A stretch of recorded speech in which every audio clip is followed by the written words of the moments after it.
দেখো, প্লে থেকে দ্বিতীয় শ্রেণীর শিক্ষার্থীদের জন্য আমি একটি ফুলদানি আঁকছি। সর্বপ্রথম একটি সার্কেল দিবে, সার্কেল, তারপর এটার মাঝখান থেকে সোজা দাগ, দাগ, এরপরে উপরে একটা বড় করে হালকা করে দাগ এবং নিচে একটা বড় করে হালকা করে দাগ। তারপর এই মাঝখান থেকে আমরা এই পাশে একটা ফোঁটা দিব, তারপর পেন্সিল দিয়ে মাপ দিব। পেন্সিলের এইখান থেকে এইটা কতটুকু, আবার ঠিক সেম এটাকে এই পাশ থেকে এইখানে ততটুকু, সেম। আমরা এটাকে এই পাশে এখান থেকে বাঁকা দিব, আবার এটাকে এই পাশে বাঁকা দিব। আর এই মাঝখান থেকে এটাকে এই নিচের দিকে এখানে বাঁকা দিব, এটাকে এইখানে বাঁকা দিব, আর নিচটা একটু বাঁকা করে দিব।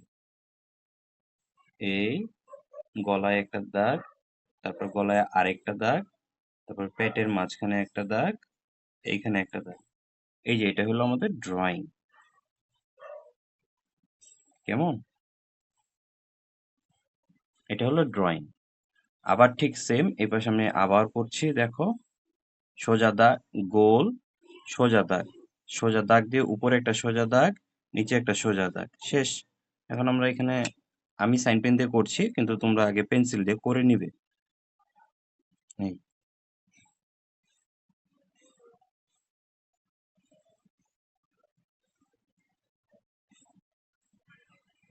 এখান থেকে নিচে এখানে, এখান থেকে নিচে এখানে, এই, ঠিক আছে। তারপর এই গলায় একটি দাগ এবং পেটের মাঝখানে এখানে একটি দাগ, শেষ। এখন তোমরা কালারটা দেখবে। এখন আমরা কালারে যাব। সো প্রথমে আমরা রেড কালারটা নিব। রেড কালারটা নিয়ে বাম পাশে এখানে বর্ডার করব। কেমন? বর্ডার, এই যে বর্ডার করলাম, মোটা করে বর্ডার করব, কোনো রং যেন বাহিরে না যায়, এটা যেন ভিতরের দিকে থাকে। এখন আমরা উপর থেকে নিচে গাঢ়, তারপরে স্টেপ উপর থেকে নিচে হালকা, তারপরে স্টেপ উপর থেকে নিচে হালকা। কেমন? এই যে রংটা, রঙের সিস্টেমটা হলো এরকম, উপর থেকে নিচে গাঢ়, সবসময় উপর থেকে নিচে, উপর থেকে নিচের দিকে। এটা আমরা রেড কালার করলাম।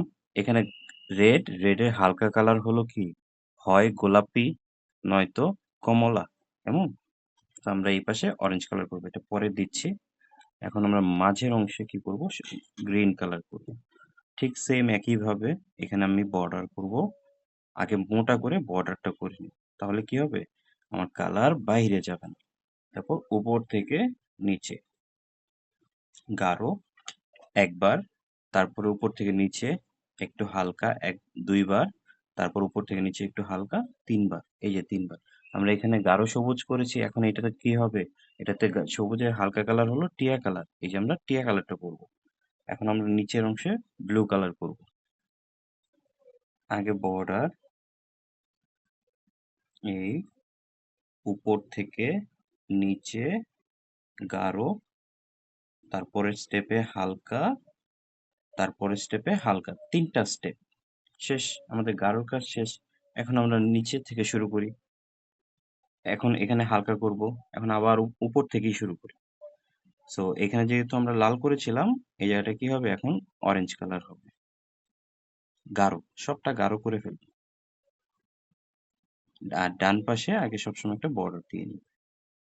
এই যে কমপ্লিট। এখন এখানে কাজ করব, ডান পাশে আগে একটা বর্ডার দিয়ে নিবে। বর্ডার, কেমন? উপর থেকে নিচে, উপর থেকে নিচে, উপর থেকে নিচে, উপর থেকে নিচে, সম্পূর্ণটা গাঢ় হবে। শেষ। এখন আমরা আকাশি কালার আসি। আগে বর্ডার দিবে, সব সময় আগে কালার করার জন্য বর্ডার ইউজ করি। আর বর্ডারটা যেন মোটা হয়, উপর থেকে নিচে, উপর থেকে নিচে, উপর থেকে নিচে, উপর থেকে নিচে।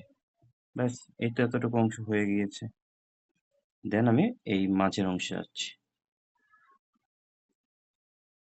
এখানেও আগে বর্ডার দিয়ে নিবে ভিতরের দিকে,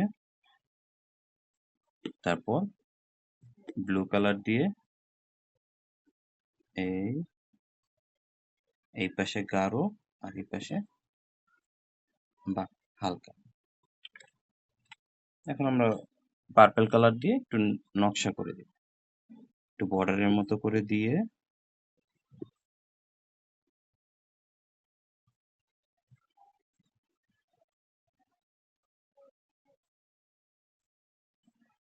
এখানে পার্পল কালার দিয়েও দেওয়া যাবে বা বিভিন্ন ডার্ক কালার দিয়েও দেওয়া যাবে, অ্যাশ কালার দিয়ে দেওয়া যাবে, হলুদ কালার দিয়ে দেওয়া যাবে। হলুদ তো লাইট, তারপরেও দেওয়া যাবে। ডিজাইন যে কোনো ভাবেই করা যায়।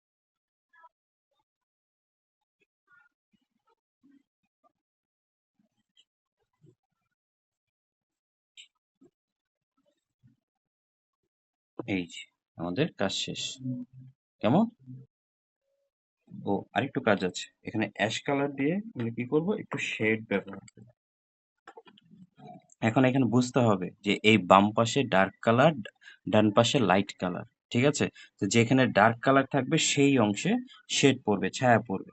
এটা একটু উপর থেকে এখান থেকে রাউন্ড হয়ে এখানে মিশে যাবে। তো এই বোতল, এই টবের নিচের অংশে একটু ডার্ক হবে, আর যত দূরের দিকে যাবে তত কি হবে, একটু হালকা হবে। এই তো আমাদের কাজ কমপ্লিট। কেমন? এখন তো পারবে সবাই। ঠিক আছে, এটা করে আমাকে সবাই পাঠাও, আমি কাজ দেখব।